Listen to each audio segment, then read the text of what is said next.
आप जी जो साधना कर रहे हो अन्य देवी देवताओं के पूर्ण परमात्मा की भक्ति ना करके किसी भी ब्रह्म की, सरपुरुष की, अक्षर पुरुष की, ब्रह्मा विष्णु महेश की या दुर्गा या निरंजन की, तो ये तो ऐसी साधना है जैसे कोई किसान ऊंचे स्थान पर थली पर, पहले वर्षा पर आधारित थे सभी मानव समाज, और उस समय गरीबदास जी ने भी किसान थे। गरीबदास जी जाट ग्रुप में जाट जाति से थे और अपने वहाँ के साथी जो किसान थे उनको भी समझाना था। इसलिए बता रहे हैं कि जो मैं भक्ति बता रहा हूँ जिस भगवान की, उसकी साधना ना करके आप अन्य जो साधना कर रहे हो ऐसी है जैसे ऊंची थलियों पर, ऊंचे स्थानों पर बीज बो दिया, खेती कर ली, और जब थोड़ी बहुत वर्षा हुई तो वो उस थलियों का पानी एक समतल स्थल पर, डहर बोलते थे उसको, डहर, वहाँ आकर इकट्ठा हो जाता था और उस स्थान को, डहर के अंदर पानी वर्षा भी और आसपास के ऊंचे क्षेत्र का उसी में आ जाता था। और उसमें जब बोई जाती थी फसल, जैसे ऊंची थलियों पर बोई हुई तो वो होती ही नहीं थी, और डहर में बीजा हुआ 1 एकड़ में मनमाने 50 मन कनक हो जाती थी, और ऊंची थलियों पर 2 मन की भी नहीं होती थी मुश्किल से। तो क्या बताते हैं गरीबदास साहब जी, एक फॉर एग्जाम्पल बता रहे हैं कि तुम ऊंची थलियाँ खेती बो भूल गए निज डेरे नू। इस परम पिता परमात्मा सतपुरुष कबीर साहब की भक्ति ना करके आप अन्य देवी देवताओं की भक्ति करके ऐसी लाभ उठा रहे हो जैसे ऊंची थली पर खेती करने वाले किसान को कोई लाभ नहीं होता। और जो डहर में बीज बोता है, प्रयत्न दोनों एक जैसा ही करते हैं, तो उस डहर वाली यानी उपजाऊ ज़मीन में और समतल ज़मीन में घना लाभ होता है। तो ये समझाना चाहते हैं कि जो साधना हम बताते हैं वो तो डहर समझो। अब फिर बताते हैं, गोता मारूं स्वर्ग में जा बैठूं पाताले, गरीबदास ढूंढता फेरूं अपने हीरे मोती लाल। चारों युग में मेरे संत पुकारे और कूक कहा हम हेल रे, हीरे माणिक मोती बरस ये जग चुगता ढेल रे। अब परमात्मा कबीर जी से प्राप्त ज्ञान को कैसे विश्लेषण कर रहे हैं गरीबदास जी।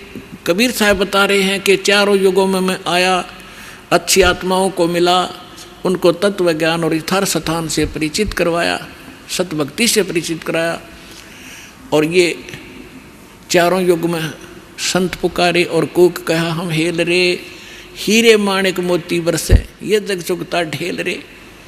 हम तत्व ज्ञान और यथार्थ सत्साधना रूपी हीरे मोती लालों को बखेर रहे हैं, और आप जी इस ज्ञान से परिचित न होने के कारण इन लाल और हीरे मोतियों को ग्रहण ना करके कंकर पत्थर, आन उपासना रूपी कंकर पत्थर इकट्ठे कर रहे हो, जो तुम्हें बाद में कोई लाभ नहीं देगी। उसी को यहाँ प्रमाणित कर रहे हैं। श्वेत छतर सिर मुकुट विराजे, देखत ना उस चेहरे नु, ऊंची थलियां खेती बोवे ये भूल गए निज डेरे नु। पर भी लेन जात है दुनिया, हमरा ज्ञान किन्हें ना सुनिया। अब यहाँ एक प्रश्न है इसके अंदर कि संसारी दी गल्ला चिन्ह ना बुझे सब जुगैरे नू। एक बहन आई, एक बहन ने हमारी दीक्षा ले ली थी। उस बहन की बहन जो है, उसका पति शराब बहुत पीता था, और जिस बहन ने यहाँ दीक्षा ली थी उसका भी ऐसी सती थी। उसके पति ने शराब छोड़ दी थी और नाम ले लिया, और एक बिल्कुल स्वर्ग के तुल घर हो रहा था।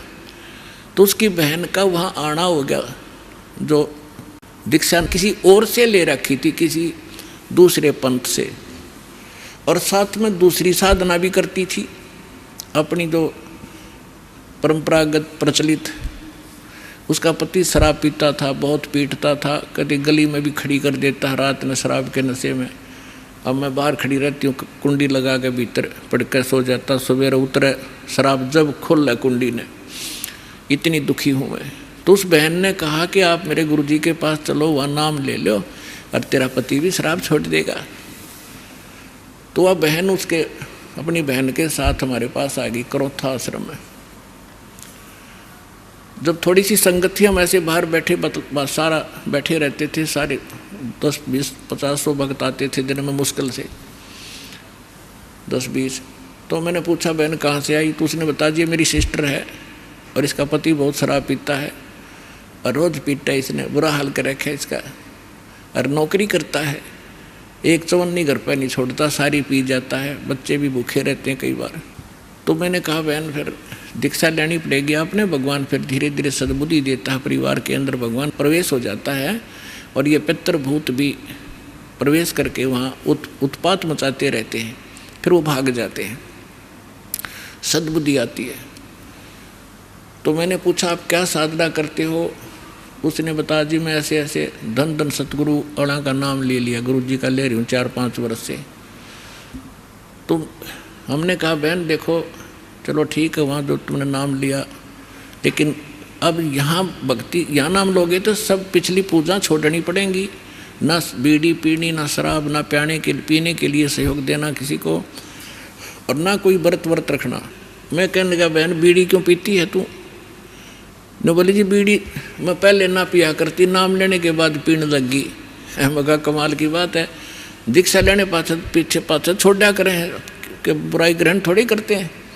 तो उसने क्या बताया जी, जिस सत्संग में हमारे गांव में होता था सत्संग, हम वहाँ जाती थी तो वो सभी को बीड़ी वितरित करती थी प्रसाद के रूप में, एक प्लेट में डाल कर, और साथ में एक माचिस और सींक रख देती थी, और न्यू क्या करती पीले पीले प्रसाद है होता है। मैं ना पिया करती पहले, पर उन्हें सिखा दी, पीने लगी, यह बीमारी और ला ली मैंने, तो इसको तो मैं छोड़ दूंगी। फिर उसने बताया कि मैं व्रत रखती हूँ। मैं कौन सा व्रत रखती है? कि शुक्रवार का।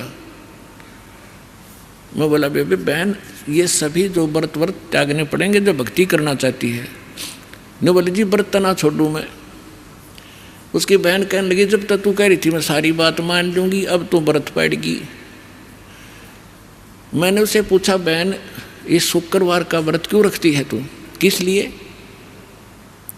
तो वो कहने लगी कि मैंने कथा, क्या क्रिया होती है इसमें, क्या लाभ है इससे?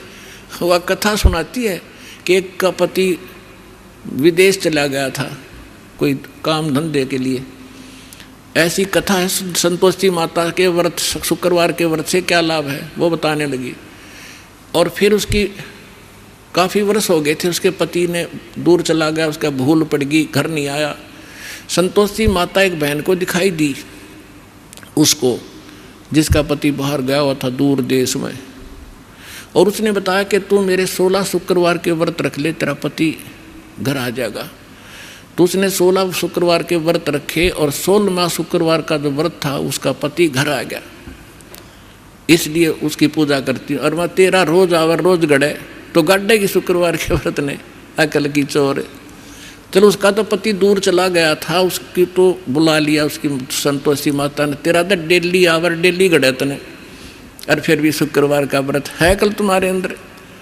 तो यहाँ परमात्मा कहते हैं कि संसारी दी गल्ला चीने ना बूझे सब जो गहरे नु, सच्चाई से परिचित ना होना चाहते हैं, और ऊंची थलियाँ खेती वो ये भूल गए निज डेरे नु। फिर क्या बताते हैं कि ये संसार समझदा ना ही कहंदा श्याम दोपहरे नु। अपने आत्माओं 7-8 सत्संग यहाँ से हुआ था। भाई तन दर सुखिया कोई ना देखा, जो देखा सो दुखिया हो, उदय अस्त की बात करते हैं, मन सबका किया विवेका हो, सबका किया विवेका हो। यहाँ पर कहते हैं झूठे सुख को सुख है ये मान रहा मनमोद, ये सकन से बिना काल का कुछ मुख में कुछ गोद। तो क्या बताना चाहते हैं आदरणीय गरीबदास साहिब जी कि ये संसार समझदा नहीं कहंदा श्याम दोपहरे नु।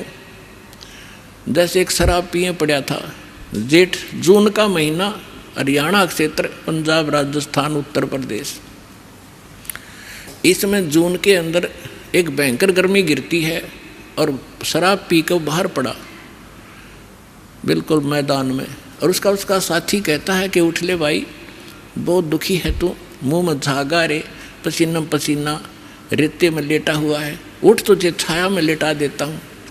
वो शराब के नशे में कहता है छेड़ना मौजूरी है, वहाँ धूप में पड़ा है, रेत के अंदर पड़ा है, पसीना पसीना है, और उसको कहता छोड़ दे मौजूरी है। तो परमात्मा कहते तुमने भांग पी रखी काल की, कबीर ये माया अटपटी सब गट आनड़ी, और किस किस ने समझाऊं या कुआ भांग पड़ी। तो ऐसे हम इस दुख को सुख मान रहे हैं इस नशे के अंदर। फिर क्या बताते हैं, जैसे एक रिश्तेदार दूसरे रिश्तेदार को यानी मित्र या रिश्ते रिलेटिव को कोर्ट में मिला, कचहरियों में, और वहाँ मिलते ही हाथ मिलाते हैं और कहते और क्या हाल है, अकमौज हो रही है। कोर्ट में मौज का क्या काम, वहाँ तो घी बंदी रहती है। कोर्ट में भी मौज है, वहाँ गए हैं व्यक्ति को 2 मिनट में चिंता रहती है, वकील नहीं आया, गवाह नहीं आया, फलाना नहीं आया, और फिर और क्या हाल है, ठीक ठाक मौज है। कोर्ट में जाने वाले व्यक्ति को भी मौज है। फिर हॉस्पिटल में गया, किसी का कोई बच्चा बीमार था, मित्र आए वहाँ मिलने के लिए, अब उससे पूछते हैं और ठीक है, अपना लड़का तो बीमार है, बाकी मौज हो रही है, लड़का मरने को हो रहा है, बाकी ठीक ठाक है। तो परमात्मा कहते हैं ये संसार समझदा नहीं, कहंदा श्याम दोपहरे नो। जैसे जेठ का महीना और दोपहर के समय को, और कोई ये कहे कि ठंड सी लग रही है, तो उसने शाम देखी नहीं है। तो शाम के समय जो शीतलता होती है, तो दोपहर के समय वो धूप में जला हुआ भी ये कह रहा है कि कहंदा श्याम दोपहरे नू, यानी इस दुख को तुम सुख मान रहे हो, झूठे सुख को सुख कहे ये मान रहा मन मोदे, ये सकल चबीना काल का, कुछ मुख में कुछ गोदे। फिर क्या बताते हैं परमात्मा, भाई सुरपति दुखिया भूपति दुखिया, रंग दुखी बपरीती हो, कह कबीर और सब दुखिया, एक संत सुखी मन जीती हो, संत सुखी मन जीती हो।